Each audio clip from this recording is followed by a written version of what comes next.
Hello, everyone. Welcome back to the TSP channel. My name is Kevin Showalter, bringing you week 2 of our football preview for the upcoming weekend. We're talking college football, NFL football, the 4 biggest games in each leagues. This episode is packed with playoff implications, awesome matchups, rivalries. Cannot wait for football this coming weekend. If you love football, be sure to stick around, hit that subscribe button. All right, let's jump right into college football. I cannot wait for the Oregon versus Penn State matchup this week. We have whiteout in Happy Valley, Saturday night. What is better than that? To me, the big story here is Drew Aller and James Franklin. Can they win the big one? ESPN gives Penn State a 51% chance of winning. Vegas gives them 3.5 points at home. Honestly, I think it should be a little bit higher. Oregon having a freshman quarterback and a whole bunch of new skill players. That being said, I think this is the game, this is the moment that Drew Aller wins and hopefully propels them into a playoff run this coming postseason. So again, Penn State gets it done at home, wins this game in Happy Valley. Game 2, we have number 17 Alabama against number 5 Georgia. Is Alabama back? We will see. This is the ultimate Kirby Smart football team. There's no superstars, just a bunch of misfit toys that screams Kirby Smart. Want to know a crazy stat? Alabama has won 9 of the last 10 matchups in this series. I honestly didn't believe that when I first read it. Georgia has won some of the matchups in the postseason. The last 10 regular season games, Alabama has had their way. That being said, I'm expecting a slugfest between these two teams. I sure hope Ryan Williams is worried more about this game than what color nail polish he's going to use this weekend. I know Georgia's lost 9 out of the last 10, but I think they win this one and prove that they are a true contender this year. All right, game 3. We have number 4 LSU against number 13 Ole Miss. This game is in Ole Miss, and I cannot wait for it. This could be the best game of the week. I'm really hoping for a double overtime thriller type of finish. ESPN gives Ole Miss a 73.3% chance of winning this game, which honestly surprised me. I thought being the lower ranked team, I get there at home, but I was shocked that ESPN thought it was that much of a lock that Ole Miss wins. Vegas gives Ole Miss 1.5 at home, which makes sense in a hostile environment. That being said, I do think LSU is going to come out firing. And again, I expect points. Both offenses are awesome to watch. The real story of this game and of Ole Miss so far this season is Trinidad Chamberlain.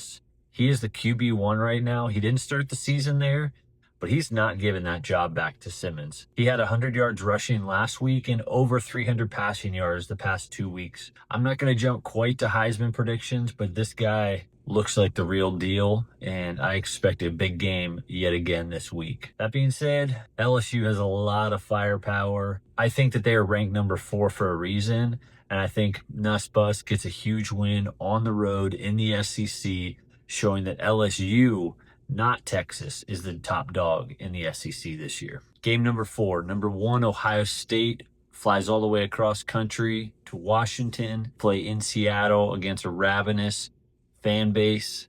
I can say it firsthand experience as I've been to several Husky games. It is a wild place to play. I think this could be a trap game for Ohio State. UW has a sneaky good offense. My main question for this game is going to be, will the Ohio State defense or the UW offense and rushing attack prevail in this one?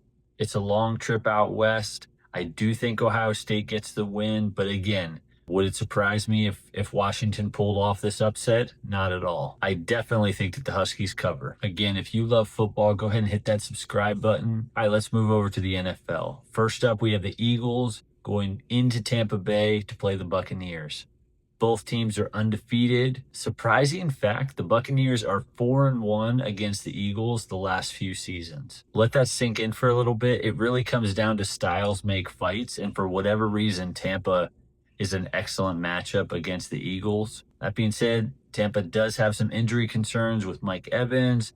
Is Godwin going to play? Is Wirfs out? Their right side of their O-line is super banged up. ESPN gives Philly a 54.6% chance of winning. Vegas gives 3.5 points to Philly. Bucks just seem to have the Eagles' number. I think they make it 5-1 this Sunday and get the win. Crazy thing, the last full game that Jalen Hurts played and lost was actually week 4 last year in Tampa Bay. Just let that sink in for a moment. He has not lost a game since that point that he's played the entire game. Game 2 in the NFL, we have Vikings versus Steelers. This game is in Dublin. This is the first weekend we have not only a bunch of amazing games, we have football from 6 a.m. on the West Coast until 8 p.m. on the West Coast, which that to me is just incredible. Over 14 hours of football action to fill your Sunday. I cannot wait. Last week, Carson Wentz looked good and efficient, and dare I say he might continue to be the starter for the Vikings. Aaron Rodgers had a bounce-back game last week. And the thing that's going to play a key in this game is the Steelers' defense is improving week over week. I do think both teams' defenses is going to have a say on the outcome of this game. ESPN gives the Vikings a 57.8% chance of winning, and Vegas gives Minnesota 2.5 points. I'm riding with Aaron Rodgers and the Steelers to get the win in Dublin this weekend. All right, game 3 in the NFL. We have Colts traveling all the way across country to the Los Angeles Rams. Boy, the Rams have to be feeling all kinds of things after losing that tough game last week to Philly. ESPN gives the Rams a 55% chance of winning this game. The spread is at 3.5. The Colts might be the best team in the NFL, but it certainly doesn't seem like ESPN or Vegas thinks so. I do think the Rams' run defense is going to contain Jonathan Taylor this week, but I think Danny Dimes continues to play like an MVP and has a good game. I do think that Stafford and the Rams pull this one out late at home, get a win, and bounce back again after that brutal finish in Philadelphia. All right, game 4, we have Ravens versus Chiefs in Arrowhead. One of these two teams is going to start the season 1-3 after 4 weeks. I cannot say I had that on my bingo card to start the year.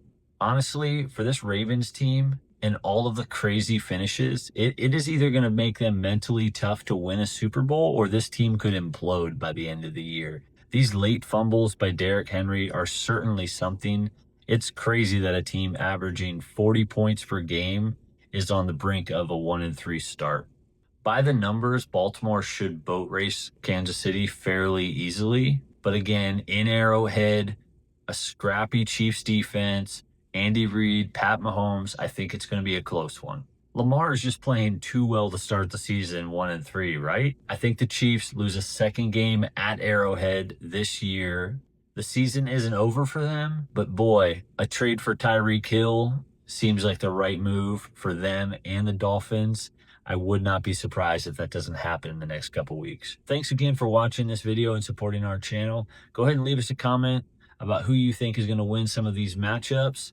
And as always, hit that subscribe button for more football content from the TSP community. I'll catch you next week.